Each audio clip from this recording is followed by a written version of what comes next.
Kehidupan yang ada di luar kuil, di luar pulau atau kapal, adalah kehidupan yang liar seperti gelombang laut yang ganas. Sementara kehidupan di dalam kuil, terutama di dalam cella, adalah simbolisasi inti kesadaran yang merupakan sumber ketenangan hidup. Saya pikir, ada kemungkinan bahwa, di tahap paling awal di mana konsep tersebut dilahirkan, yang merintisnya adalah bangsa Venesia, sebuah bangsa berjiwa bahari yang dalam sejarah, tercatat memiliki wilayah kekuasaan yang luas, dan terbukti memberi sumbangsi ilmu pengetahuan dan ajaran kehidupan keagamaan yang signifikan dalam perkembangan peradaban manusia. Hal ini setidaknya sejalan dengan apa yang diungkap Sandro Filippo Bondi, bahwa sejarah yang bisa disebut Venesia dimulai pada abad ke-12 sebelum Masehi. Sejak periode ini, dan seterusnya, mereka menunjukkan perbedaan yang mencolok, konsistensi batin yang kuat dalam hal bahasa, keyakinan agama, ekspresi artistik, serta organisasi politik dan administrasi. Demikianlah, bisa dikatakan, memang hanya bangsa yang berjiwa bahari saja, yang dapat membenamkan filosofi kehidupan maritimnya hingga ke aspek keagamaan. Setelah masa bangsa Venesia berakhir, ternyata, pembenaman filosofi kehidupan maritim ke aspek keagamaan, juga dapat kita lihat diterapkan oleh para sufi Melayu dalam mengekspresikan perjalanan ruhani ataupun pengalaman mistik mereka. Dalam hal ini, Vladimir Braginsky menunjukkan bahwa terlihat jelas adanya perbedaan perangkat simbol yang digunakan sufi Timur Tengah klasik dengan sufi Melayu. Menurutnya, sufi Melayu cenderung menggunakan simbol-simbol maritim, sementara itu, simbol yang paling umum digunakan untuk merepresentasikan konsep jalan spiritual dalam tradisi sufi Timur Tengah klasik adalah tema erotis dan mabuk. Hal yang menarik untuk menjadi renungan terkait interpretasi filosofis orang-orang di masa kuno, bahwa kehidupan yang ada di luar kuil adalah kehidupan yang liar layaknya gelombang laut yang ganas, sementara kehidupan di dalam kuil terutama di dalam cella adalah simbolisasi inti kesadaran yang merupakan sumber ketenangan hidup, menemukan antitesisnya ketika dihadapkan pada situasi yang digambarkan dalam film Life of Pi. Di dalam film tersebut, Pi Patel, tokoh utama film, harus berbagi tempat dengan seekor harimau benggala bernama Richard Parker di dalam sebuah sekoci, setelah kapal barang yang mereka tumpangi dalam pelayaran menuju Kanada karam diterjang badai. Dalam waktu yang cukup lama, terjadi pergulatan perebutan tempat di dalam sekoci antara Pi dan Richard Parker. Karena takut dimangsa, Pi akhirnya memutuskan membuat rakit darurat untuk dirinya yang ia kaitkan pada sekoci dengan seutas tali. Ada kesempatan di mana Pi dapat membunuh Richard Parker, yaitu ketika harimau itu terjatuh ke laut, tapi Pi tidak membunuhnya, bahkan menolongnya naik kembali ke atas sekoci. Ketegangan antar keduanya terus berlangsung, hingga suatu ketika, sebuah badai besar memaksa Pi menyelamatkan diri dengan naik ke sekoci, sementara rakit daruratnya hanyut terbawa ombak. Setelah badai besar itu berlalu, Pi dan Richard Parker berada dalam kondisi tubuh lemah tak berdaya. Tenaga mereka terkuras habis setelah dalam waktu yang cukup lama berupaya bertahan dalam guncangan hebat yang ditimbulkan badai. Sejak hari itu keduanya berdamai dan hidup berdampingan dalam sekoci yang sama. Demikianlah, saya pribadi melihat film ini mengusung pesan spiritual yang sangat tinggi, yaitu bahwa, tempat tenang yang sejati itu hanya akan hadir ketika kita mau berdamai. Menghindar dari kerasnya kehidupan dunia, dengan menjadi seorang pertapa di tempat sepi seperti di dalam kuil sekalipun, kenyataannya, tetap akan menemukan pertempuran di dalam diri sendiri. Demikianlah, pemahaman spiritual yang terbenam dalam etimologi kata cella dan naos, sebagai tempat paling suci dan sakral di dalam kuil, yang berkembang di masa yang sangat kuno, dapat kita temukan jejaknya terus eksis hingga masa modern, yakni pada pemahaman spiritual sufi Islam Melayu, dan bahkan menjadi tema utama sebuah film di masa modern.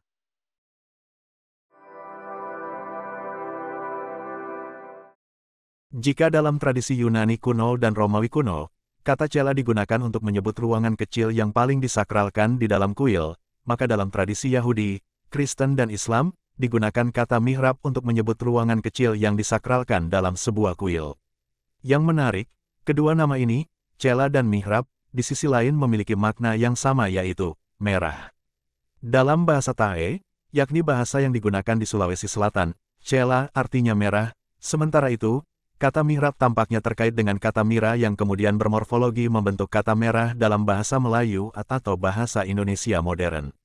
Dalam video sebelumnya, yang berjudul, Nama Kuno Pulau Sulawesi, saya telah mengulas bahwa di masa kuno, Pulau Sulawesi pernah disebut sebagai Cella Pase yang artinya Lombok Merah. Nama Lombok Merah ini bahkan dapat kita temukan jejaknya pada naskah Nagara-Kertagama. Jadi, apakah Pulau Sulawesi yang pada masa kuno disebut sebagai Cela Pase adalah asal-usul dari Cela, yakni sebutan untuk tempat paling suci di dalam kuil? Silakan Anda memberi pendapat pada kolom komentar. Yang menarik untuk dicermati lebih lanjut, adalah bahwa ada beberapa bangsa di dunia yang menggunakan kata yang sesungguhnya bermakna merah, untuk menyebut kata pulau, negeri, ataupun kapal dalam perbendaharaan bahasa mereka. Ini misalnya tersaji pada sebutan kata pulau dalam bahasa Icelandic, yaitu Eija, yang pada kenyataannya, dalam bahasa lokal di Sulawesi Selatan, Eija berarti merah. Pada hari ini, kata Eja yang berarti merah, dapat kita temukan digunakan PSM dalam julukannya, yaitu Juku Eja yang berarti ikan merah. Dalam bahasa India, khususnya yang digunakan di wilayah timur Uttar Pradesh, kata bira berarti berani, yang kita ketahui merupakan perlambangan sifat dari warna merah. Di sisi lain, antara kata bira dan merah terlihat identik secara fonetis, dapat diduga ada fenomena perubahan fonetis labial, B dan M. Dalam tradisi orang Indian Wyandot, yang menghuni kawasan Amerika Utara, kata mierah memiliki hubungan erat dengan makna bahari. Dalam tradisi mereka, mierah berarti berjalan di air. Karena itu, nama ini biasa digunakan sebagai nama kapal. Dalam tradisi suku Wyandot ini, dapat diduga jika sifat merah berarti berani mendasari makna mierah dalam tradisi mereka, yang menunjukkan sifat berani dalam tradisi bahari mereka, yaitu berani mengarungi lautan.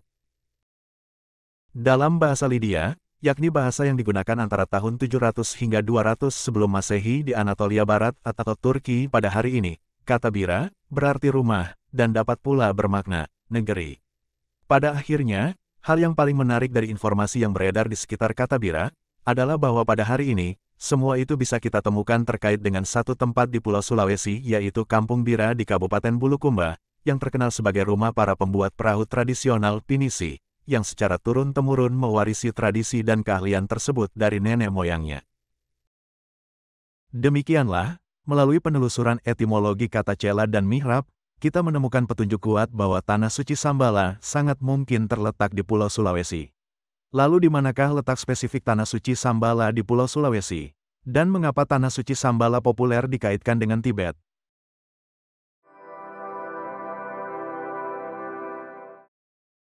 Kalacakra adalah teks di mana narasi Tanah Suci Sambala pertama kali dibahas secara luas. Kalacakra merujuk pada pengajaran dan praktik esoterik yang rumit dan maju dalam Buddhisme Tibet. Narasi Tanah Suci Sambala ditemukan dalam Tantra Kalacakra, yang diperkenalkan ke Tibet sekitar abad ke-11. Ini sezaman dengan waktu kedatangan Atisa di Pangkara Srijenana di Tibet. Ia adalah seorang tokoh utama dalam penyebaran Buddhisme Mahayana dan Vajrayana abad ke-11 di Asia, yang dianggap sosok yang paling menginspirasi pemikiran Buddha di Tibet. Yang menarik, Atisa diketahui pernah datang ke Sriwijaya dan tinggal di sana selama 12 tahun untuk belajar. Di sana ia berguru pada Dharmakirti Sri yang juga dikenal dengan sebutan Kulanta dan Swarnatwipa Dharmakirti, yang dianggap sebagai guru paling penting atau guru kunci Atisa. Namanya mengacu pada wilayah yang ia tinggali, yaitu Swarnatwipa atau Sumatera hari ini. Kalacakra menubuatkan bahwa ketika kehidupan dunia memburuk akibat jatuh dalam perang dan keserakahan, dan semuanya hilang, Raja Kalki ke-25 akan muncul dari Sambala, dengan pasukan besar untuk menaklukkan pasukan kegelapan dan mengantarkan zaman emas di seluruh dunia. Jadi, adalah sangat mungkin bahwa Biksu Atisa yang membawa dan menceritakan Tanah Suci Sambala ke Nepal, cerita yang ia dapatkan ketika berguru di wilayah Nusantara atau Indonesia saat ini.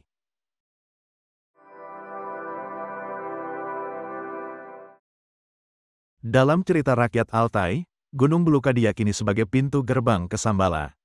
Beberapa legenda mengatakan bahwa pintu masuk ke Sambala tersembunyi di dalam biara terpencil yang ditinggalkan di Tibet, dan dijaga oleh makhluk yang dikenal sebagai Wali Sambala.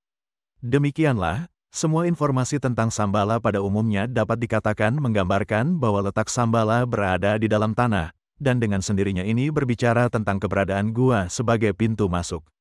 Yang menarik karena sebenarnya, Pegunungan Latimojong bukan saja memiliki keterkaitan dengan Sambala dalam hal tinjauan filologi ataupun makna filosofis.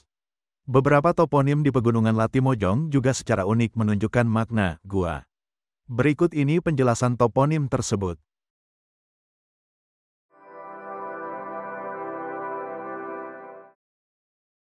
Bubun di Rangkang adalah sebutan tradisional masyarakat lokal untuk puncak Nenemori, yaitu puncak kedua tertinggi di Pegunungan Latimojong. Makna harafiah bubun di Rangkang adalah sumur dikurung atau sumur ditutup. Kata bubun artinya sumur, sementara di Rangkang artinya dikurung atau ditutup. Menurut seorang sesepuh yang telah berusia 92 tahun yang tinggal di kaki Gunung Latimojong, yang kediamannya menjadi tempat nginap saya sewaktu survei rute pendakian jalur timur Latimojong pada tahun 2019 lalu, ia mengatakan bahwa memang ada sumur di atas sana yang menurut cerita orang dulu, ditutup oleh seorang wali. Beliau menjelaskan ini ketika saya tanya, apa mungkin makna nama bubun di Rangkang artinya sumur yang ditutup? Apa yang disebut sebagai bubun atau sumur oleh masyarakat lokal, dalam pandangan saya dapat dimaknai sebagai sebuah gua vertikal, yakni gua yang cara memasukinya menggunakan teknik merambat turun secara vertikal. Selain keberadaan toponim atau nama wilayah Bubun di Rangkang yang makna etimologinya mengisyaratkan adanya sebuah gua di wilayah Latimojong, terdapat pula toponim Loko Susu yang secara harfiah berarti gua susu.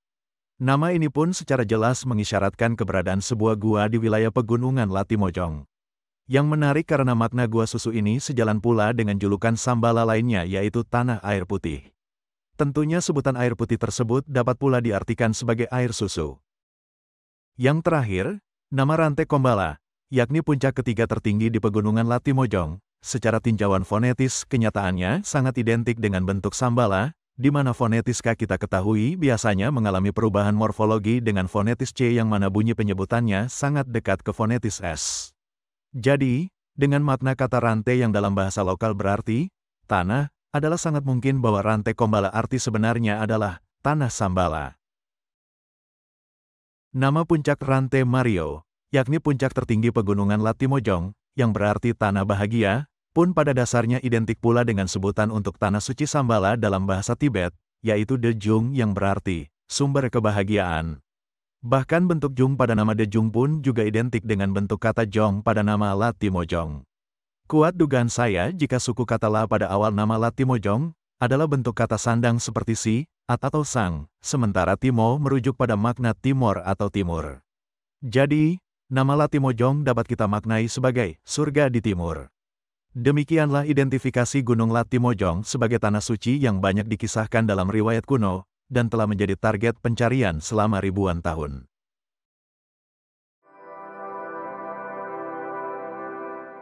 Sekian, apa yang wajib saya sampaikan dalam kesempatan ini. Semoga bermanfaat. Salam.